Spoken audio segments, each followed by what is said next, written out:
जय श्री कृष्ण।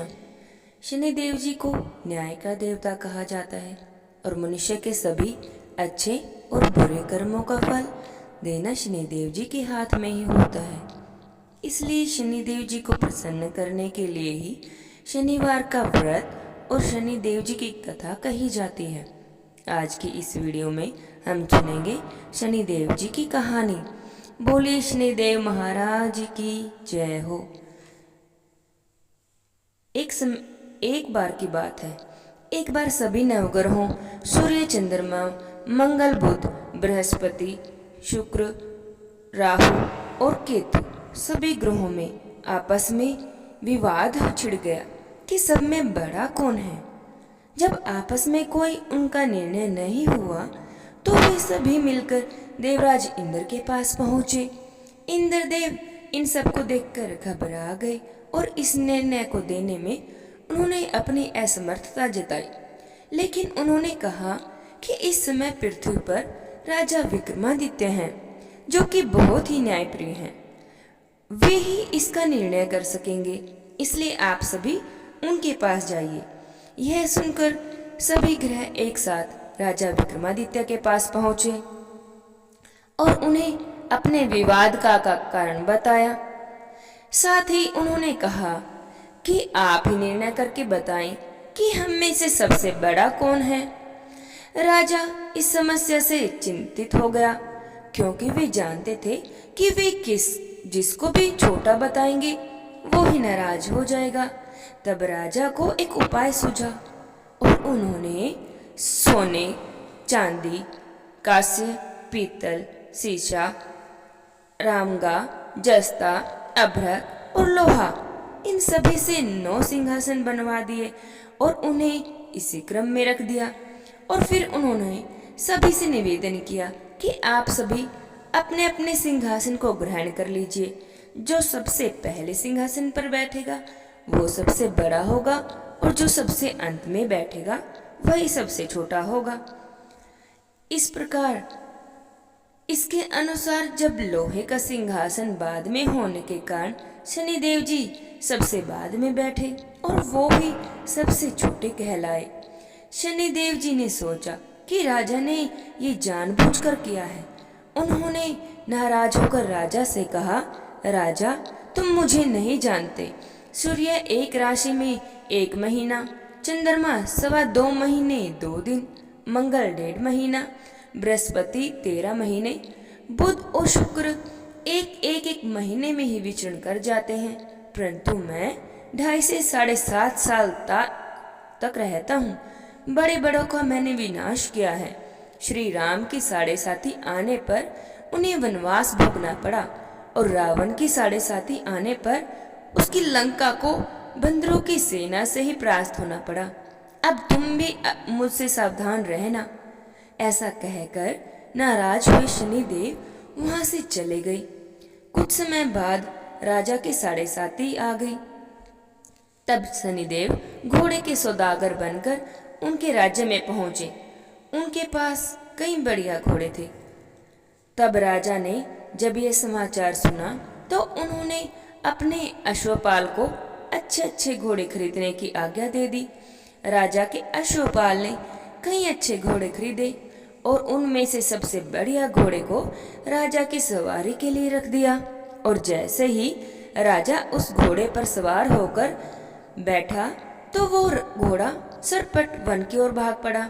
वन में पहुंचकर वह घोड़ा अंतर्ध्यान हो गया और राजा भूखे प्यासे इधर उधर भटकते रहे। तब एक ग्वाले ने राजा को पानी पिलाया। राजा ने प्रसन्न होकर उसे अपनी अंगूठी दे दी और अंगूठी को देकर राजा नगर की ओर चल पड़ा। वहां पहुंचकर उन्होंने अपना नाम उज्जैन का एक निवासी बताया। वहां पर एक सेठ की दुकान पर पहुंचकर राजा ने पानी मांगा, पानी पिया, कुछ आराम किया और भाग्यवश उस दिन उस सेठ की बहुत बिक्री हुई। सेठ ने उसे बहुत भाग्यशाली समझा और उसे खाना खिलाने के लिए अपने घर ले गया। जब राजा सेठ के घर एक कमरे में बैठा हुआ था तो उसने देखा कि एक खूंटी पर एक हार टंगा है और वह खूंटी उस हार को निगल रही है। थोड़ी ही देर में पूरा हार गायब हो गया। जब सेठ आया और उसने देखा कि हार तो गायब है, उसने समझा कि इसी ने इसे चुराया है और उस राज्य के राजा ने भी उसे चोर समझकर उसके हाथ पैर कटवा दिए और उसे नगर से बाहर फेंकवा दिया। वहां से एक तेली गुजर रहा था, जिसे दया आ गई और उसने उस राजा को अपनी गाड़ी में बिठा लिया और फिर वह मुंह से आवाज कर करके बैलों को हाँकने लगा। उस समय राजा की दशा समाप्त हो गई। वर्षा काल आने पर वह राजा मल्हार गाने लगा। तब वह जिस नगर में था वहां की राजकुमारी को उनका मल्हार बहुत पसंद आया और राजकुमारी ने अपने मन में प्रण कर लिया कि मैं तो इस राग गाने वाले से ही विवाह करूंगी। ऐसा सोचकर उसने अपनी दासी को उस राग गाने वाले को ढूंढने भेजा। दासी ने आकर बताया कि वो तो एक ऐसा आदमी है जिसके हाथ पैर नहीं हैं। परंतु राजकुमारी नहीं मानी। जब राजकुमारी नहीं मानी तो राजा ने तेली को बुलवाया और उसे विवाह की तैयारियां करने के लिए कहा। फिर उसका विवाह राजकुमारी से हो गया। एक दिन सोते हुए शनिदेव जी ने राजा को स्वप्न में दर्शन दिए और कहा, राजन, देखा तुमने मुझे छोटा बताकर कितना दुख झेला है। तब राजा ने उनसे हाथ जोड़कर क्षमा मांगी और प्रार्थना करके कहने लगे कि हे शनिदेव, जैसा दुख आपने मुझे दिया है ऐसा दुख किसी और को मत देना। शनिदेव जी मान गए और कहने लगे, जो भी मेरी कथा करेगा और व्रत रखेगा उसे मेरी दशा में किसी भी प्रकार का दुख नहीं होगा, और जो नित्य ही मेरा ध्यान करेगा और चींटियों को आटा डालेगा उसके सारे मनोरथ पूर्ण हो जाएंगे। साथ ही शनिदेव जी ने प्रसन्न होकर राजा के हाथ पैर भी लौटा दिए। प्रातःकाल आँख खुलने पर जब राजकुमारी ने देखा तो वो तो हैरान रह गई। तब उस राजा ने अपनी रानी को बताया कि वो उज्जैन के राजा विक्रमादित्य हैं। यह सुनकर तो सभी बहुत खुश हो गए। सेठ को जब यह समाचार सुना तो वो राजा से क्षमा मांगने के लिए आया और कहने लगा कि आप मुझे माफ कर दीजिए। तब राजा कहने लगा, कोई बात नहीं, यह सब शनिदेव जी का ही प्रकोप था, इसमें किसी का भी कोई दोष नहीं है। सेठ ने फिर भी बार बार निवेदन किया कि मुझे शांति तभी मिलेगी जब आप मेरे घर चलकर भोजन करेंगे। सेठ ने अपने घर अनेक तरह के व्यंजन बनवाए और राजा का खूब आदर सत्कार किया। साथ ही सबने देखा कि जिस खूंटी ने उस दिन हार निगल लिया था अब वो उसी हार को उगल रही थी। सेठ ने अनेक मोहरे और खूब धन देकर राजा का धन्यवाद किया और सेठ ने राजा से कहा कि आप मेरी कन्या से भी विवाह कर लीजिए। राजा ने इसे स्वीकार कर लिया और कुछ समय बाद राजा अपनी दोनों रानियों के साथ उज्जैन नगरी में चल दिए।